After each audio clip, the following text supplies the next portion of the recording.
Welcome to Re-Review, where we watch movies from our past with a perspective from today. Your hosts are Matt, Bobby, and Austin, and we love the films from our youth, so we're taking a look back to see if they still hold up. On this episode, we're discussing Event Horizon. It was released in 1997, directed by Paul W.S. Anderson. It stars Laurence Fishburne, Sam Neill, and Kathleen Quinlan. This movie tells the story of a space crew attempting to rescue a lost ship, only to find something much, much worse. Now, this is a fair warning. We're spoiling a 25-year-old movie, so if you haven't seen it, we will be revealing key plot points. You know, looking back on what scares you when you're younger, this film definitely falls under that for me. I didn't know about it when it was released, and I believe I saw it on TV of all places with a replay, and not even in full, just seeing scenes from the movie and being super creeped out and very concerned, saying this is on a list of films that I will never, ever watch. Why? Because I'm not into scary films. So knowing that this falls under the guise of horror, and I'm going to come to you, Matt, as sort of the horror expert amongst the three of us. I have left this particular viewing of this movie going, I think I wanted some more horror. I found it a lot less scary than I thought I was going to be. I think there was only I'll say 4.5 jump scares that actually got me. There was obviously more of that in the movie. So when I think of horror movies, there's that element, and maybe it's the element of the creepiness, or maybe it is just the jump scares, but that mix or that blend didn't necessarily hit. We'll get into the plot points, but Matt, like I said, you know horror. What was happening here? Yeah, I can definitely tell that this was probably one of Paul's first really forays into horror. Like the elements were there. There was all the things that you expect from a horror movie. There were the jump scares. There was the gore. The general violence, the nudity, the gallons and gallons and gallons and pools of blood that you would need for, what would be considered a traditional horror movie. But I do think that there wasn't the nuance and just the mastery of, what makes a movie scary that I think you really need for something like this to work. Bobby, were you scared at all? Were you creeped out? I was creeped out, but I think that more than anything else, I was just trying to figure out what was going on and why. So in most horror movies, for me, like, I'm trying to figure out, like, why is everything happening, and what's the deal? Like, what is the ship? What's the horizon? Like, why is all this happening? So, typically, Matt, you're the horror expert again. Like, typically in other horror movies, like, can you remind me? Do they explain why things are happening, or it's just like a mystery, and people are just getting killed, and they tell you along the way, or it's like it doesn't matter, people are just getting killed? Not so much. I feel like that was kind of the weakness of this movie, is it was trying to be a horror movie, but it was also trying to be a sci-fi movie at the same time. And I mean, anyone watching this who's seen Alien will clearly see the links, and even the way that movie unfolded. I think that this one very much kind of fell inside the same sequence of events even. And I do think that because of the way that they went about it, they tried to have the mystery aspect of it, very much like just imagining like Alien, them going to, the planet and finding, the giant explorer, the giant alien, and kind of the mystery that kind of revolved around. It very much was the same about them finding the Event Horizon. The things, there's like the little clues that tell them, hey, they shouldn't be doing this. There's the moment where the egg opens, and I can't remember who it was that approached the egg that ends up getting attacked by it. The same thing with like the gravity engine. It opens up, and for whatever reason, this kid's like, I'm going to go touch that. That's like the trope in scary space movies is, the person who wants to go touch the thing. I guess it's no different than most horror movies. There's always that moment where you're in the audience and you're like, don't go down that hallway. Or I think even when we're watching this, it's like, yeah, splitting up, that's a great idea. There was a lot of that in this for me. Like, don't go in there. Nope. Leave. Everything tells me just leave now. Abandon ship. As soon as that recording of the screaming happened, I was like, no, we're not going anywhere near there. No, thank you. Well, okay, we could talk about we're introduced to Sam Neill as Weir. I think like immediately, and we get one of the weird, creepy scenes at the beginning, but we don't understand it. And then the next thing you know, we're in a ship with the crew, and we're getting the explanation of why they're there. But it happened after a bunch of stuff, and I think Matt, you mentioned it would have been better if they opened with that. Yeah, with I think it would have been much more interesting if it would have opened with the crew of the Event Horizon doing the launch. Maybe not necessarily getting into everything, but I feel like it would have established the Event Horizon and the events that occurred. And then them starting with, what was his name? Billy Weir or whatever was Sam Neill's character. He goes through like an illusion of seeing his wife before he's even on the ship, which is the weirdest part to me. Mm-hmm. It still baffles me as to why that happened beyond just somebody thought that was a good idea to put in the script.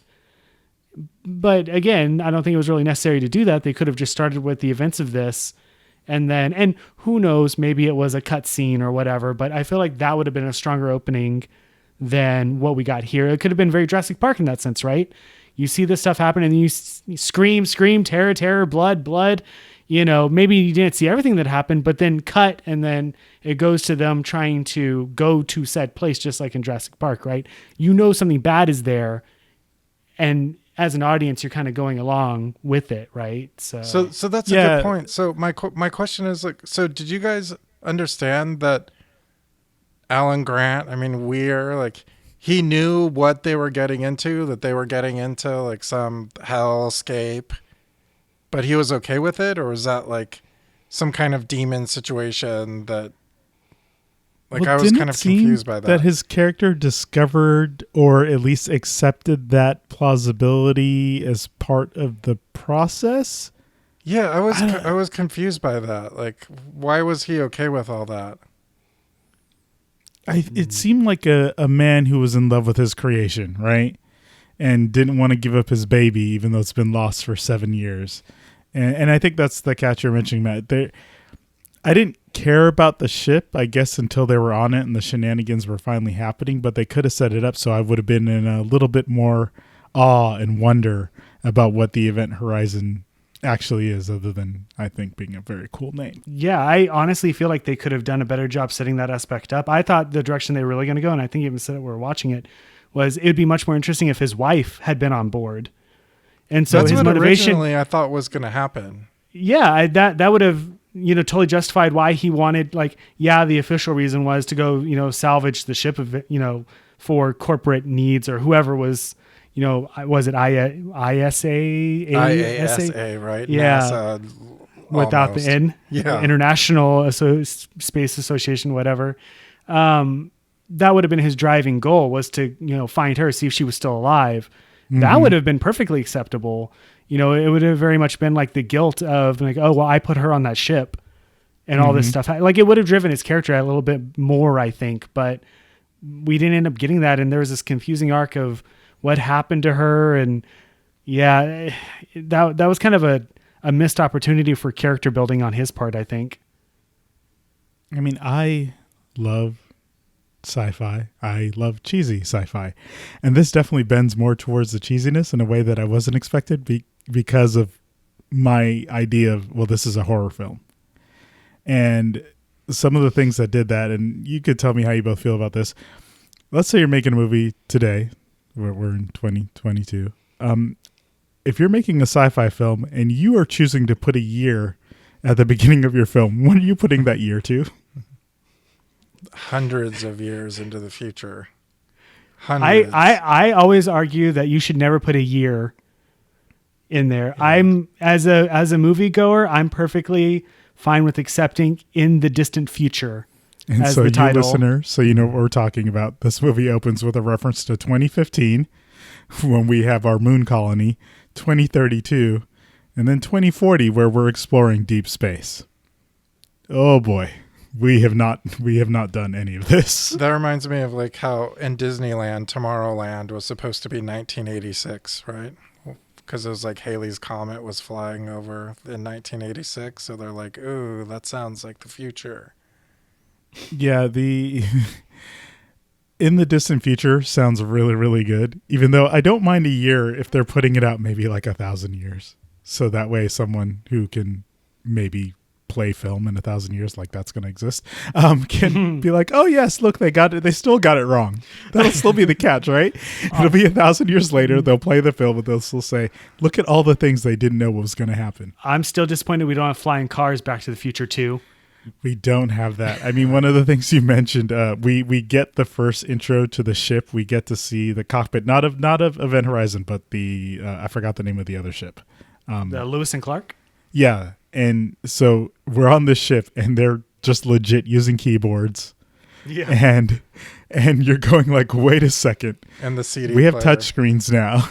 And yes, Bobby, you just got to the very lovely key point. The way they are storing their data is on CD-ROMs in the year 2040. The future, my friends. The future. It's making a comeback. Just like people 8-track. forget that there was a fax machine with printed paper in the original Star Trek. Yeah, I mean, I think this is the part that I'm saying that I actually love about this sort of window in time that sci-fi can sometimes give us, because they didn't actually think out as far as they probably should have. I enjoy that. But I was really coming into this saying, I'm here for the horror. And those horror aspects, like you mentioned, they hit all the notes. I just don't think they hit them in concert in a way that, outside of the jump scares, I didn't end up being as creeped out. Let's talk about Weir. You mentioned the idea of him being on the ship. Like, when did he really turn into the, I'm going to make sure no one can leave the ship, versus he's coming onto it as part of the crew to rescue, the ship that he helped build. And because that really isn't defined super well, we walk through the process and he eventually turns into the creepy, I'm going to make sure everyone stays. But I kind of didn't care or believe him. It was more so about just everyone having their freakouts. And as we talked about, our rationale behind it was this could be anything, because they don't know where the ship has been. So they could be inhaling fungus, or maybe there is an alien species and these characters just don't know about it. And it's kind of that I necessarily wanted the answer to, because just saying, oh, it actually went to hell and back didn't land the way I wanted it to. No, for sure. And I would applaud them for trying to do something different with the sci-fi genre, of trying to mix the idea of like, technology and religion into something like that. I feel like it wasn't clear enough soon enough. And just the idea that ultimately it is just a sentient ship, right? That's really, at the end of the day, what this really was, that somehow this ship was alive. And I can't remember, what was it, Stark was her name? Was like, I'm pretty sure this is like a body response to, foreign invaders. And this is like their way of trying to expel viruses. Yep. Yeah, she basically told us what, not even like 25, 30 minutes into it. And it was brushed aside by Miller, Laurence Fishburne's character. Fishburne, yep.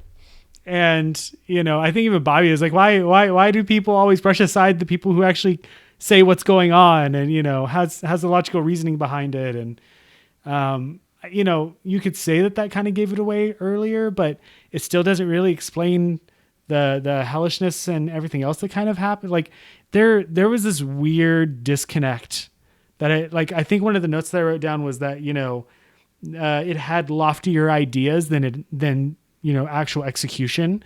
Like somebody said, I want to do Alien, but I like the idea of it being tied into hell, and I want to do the space. Like there's like 5 or 6 bullet points that they probably wrote down, and everything else had to kind of fit inside that, as opposed to trying to coherently tell a character story. Or because like I was getting, I think we all talked about like all the different vibes we were getting.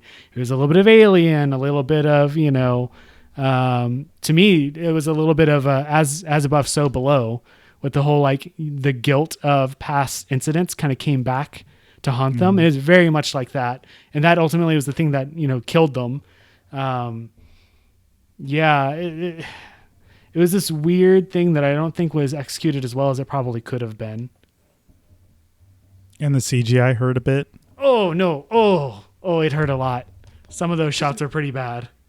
And that's kind of one of the problems when you have a space sci-fi movie, is that there's so many others to compare it to that maybe have much higher budgets or maybe like hold a more fond place in collective memory than this one. And so whenever I see this, I immediately think some of my favorite Star Treks or some of my favorite Star Wars scenes. And I look at this space stuff compared to that and I think, oh, like this is kind of like that one, but not as interesting and not as good to me. And we talked about some of the other things like Matrix and various other kinds of movies. They're like, oh, this kind of seems like that, but not quite.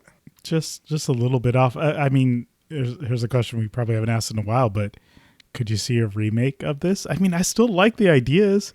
I kind of just want it ramped up a bit. I mean, I think the idea is there for them to do something with it.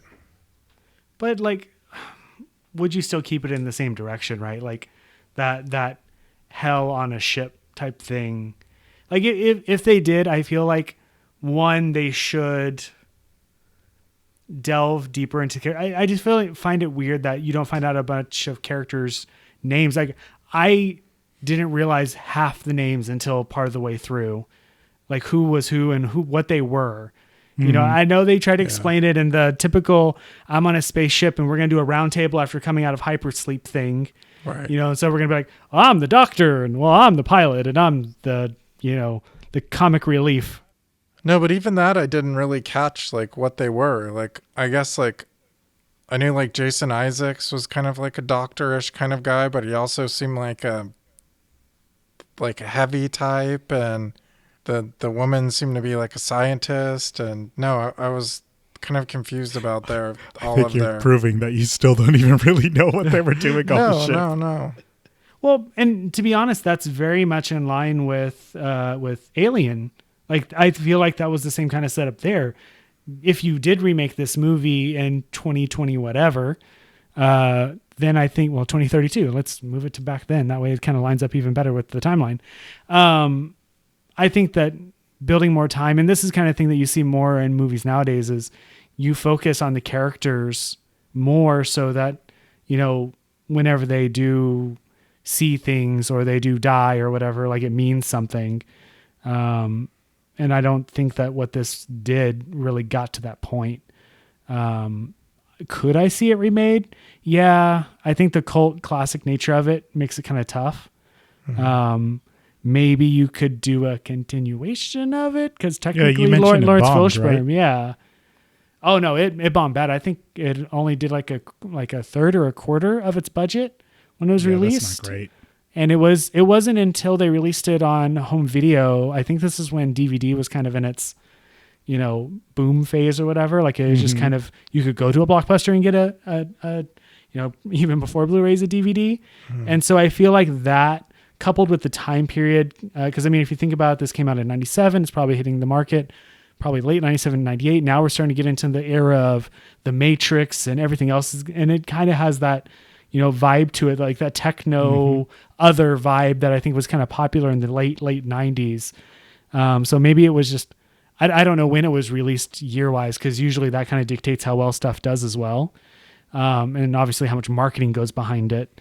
But yeah, it didn't do well at first. It did better in home release, and then got that cult classic, you know, label attached to it. Don't know if it's justified personally, but it is there.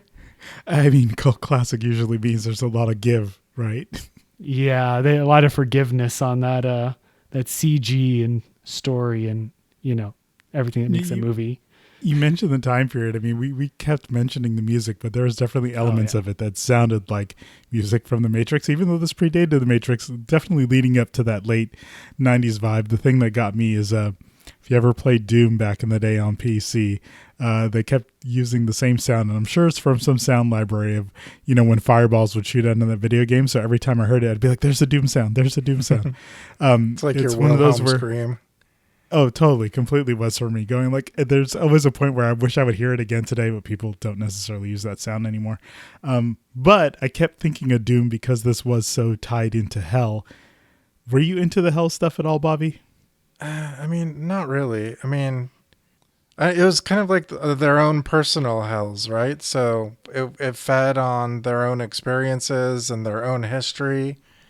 But I mean, what I kept trying to think of is what is this movie trying to say with the whole like hell situation and the technology?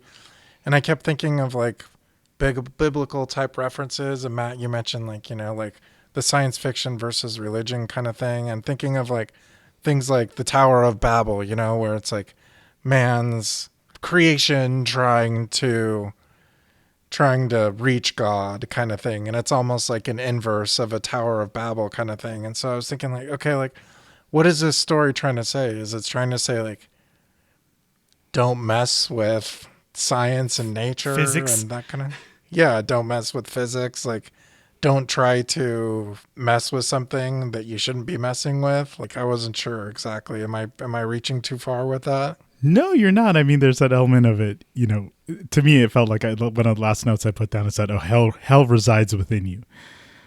Cause she comes home, Stark, and she still has a vision of where. Keep in mind, she was probably still high on hell fungus or whatever was on the thing, but Hell fungus. that doesn't matter. I think I have to agree with you there, where it's